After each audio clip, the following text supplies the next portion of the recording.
السلام علیکم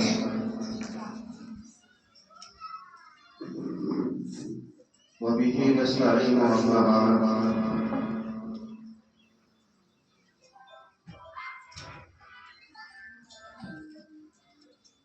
میں یقیناً بارہا جلسے کے مقابلہ پروگرام اور دوسرے پروگراموں میں شریک ہوتا رہا، لیکن اساتذہ کی محنت اور قربانی اور رات دن کی محنت ماشاءاللہ دن بدن ترقی ہو رہی ہے ان کی محنتوں میں، اور بچے آگے بڑھ رہے ہیں ماشاءاللہ۔ تقریباً بچیاں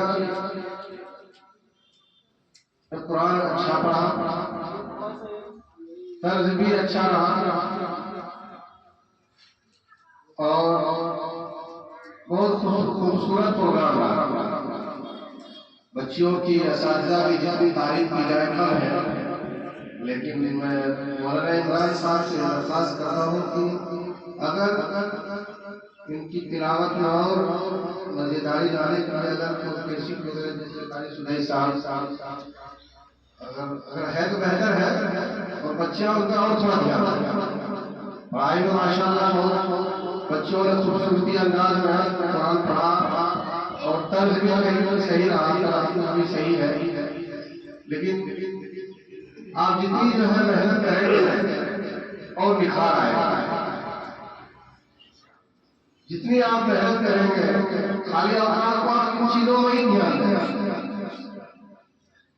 خالی اوقات میں طرز میں صحیح کرنا، قرآن میں صحیح کرنا۔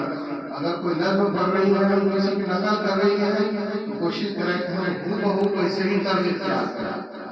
ماشاءاللہ زیادہ تر بچوں نے جس نعت کو پڑھا ہے اسی انداز میں اسی طرز میں پڑھا ہے، اور یادداشت بھی تقریباً سب کا ہی صحیح ہے۔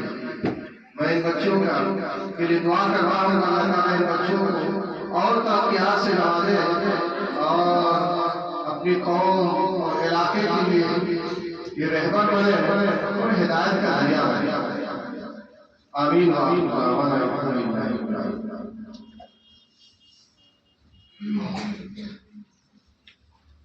بہت بہت شکریہ جناب والا۔ اسی طرح کے یہ جو پروگرام ہونے کا سلسلہ ہے ابھی ختم نہیں ہوا ہے، یہ تو پہلی نشست سمجھ لیجیے اور پہلا بزم آپ سمجھ لیجیے، ابھی 8% باقی ہے۔ اس طرح کے انشاءاللہ ہم سب اسی طرح کی سکون اور پوری تیاری کے ساتھ سارے بزم کو آگے بڑھاتے رہیں گے اور سارے بزم میں کامیاب ہو جائیں گے انشاءاللہ۔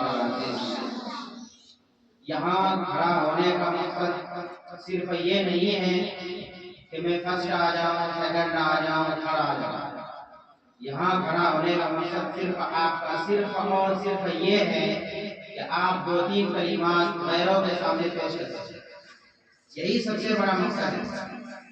آپ کی ہمت اندر کی جو ضمیریں ہیں وہ جاگ اٹھیں، اور آپ صحیح باتیں دوسروں تک پہنچانے میں کامیاب ہو جائیں۔ یہ بزم اور یہ محفل صرف اور صرف اسی لیے ہوتا ہے، لیکن آج کل کے دور میں بڑے بڑے جلسے ہوتے ہیں، وہاں صرف اور صرف بڑے مقررین کو بلا کر غیروں کو سمجھانے کا کام ہوتا ہے، لیکن وہاں جو ہمارے ننھے منھے بچیاں ہیں جو ابھی ابھر رہی ہیں، جو جن کی ہمت افزائی کرنی ہے، ان کو وہاں موقع نہیں ملتا۔ میں کوشش کروں گا اور میری نیت بھی یہی ہے کہ آپ جو پڑھتے ہیں وہ دوسروں کو سنائیں، آپ جو پڑھتے ہیں دوسروں کو سمجھائیں، اور سمجھانے کے لیے ہمارے اندر ہمت کی ضرورت ہوتی ہے، اور وہ ہمت محفل سے ملتی ہے۔ اور اسی محفل کو سجانے کے لیے جتنا خرچہ کرنا پڑتا ہے، جتنی محنت کرنی پڑتی ہے کرتے ہیں۔ اور میں ایک بات اور کہتا ہوں، آپ کے لیے پڑھائی اتنی امپورٹنٹ نہیں ہے جتنی آپ کی تربیت امپورٹنٹ ہے۔ آپ اگر لڑکے ہوتے تو پڑھائی بھی زیادہ ہی ضرورت ہوتی، لیکن آپ بچیاں ہیں، آپ کو پڑھانے سے زیادہ آپ کی تربیت پر ہمیں زور دیں گے، اور یہی کام اس مدرسے میں اچھے طریقے سے ہوتا ہے الحمدللہ۔ میں دوسرے ختم قاری المجین صاحب کو تاثراتی کلمات کے لیے دعوت دیتا ہوں کہ وہ بھی کچھ تاثراتی کلمات پیش کریں.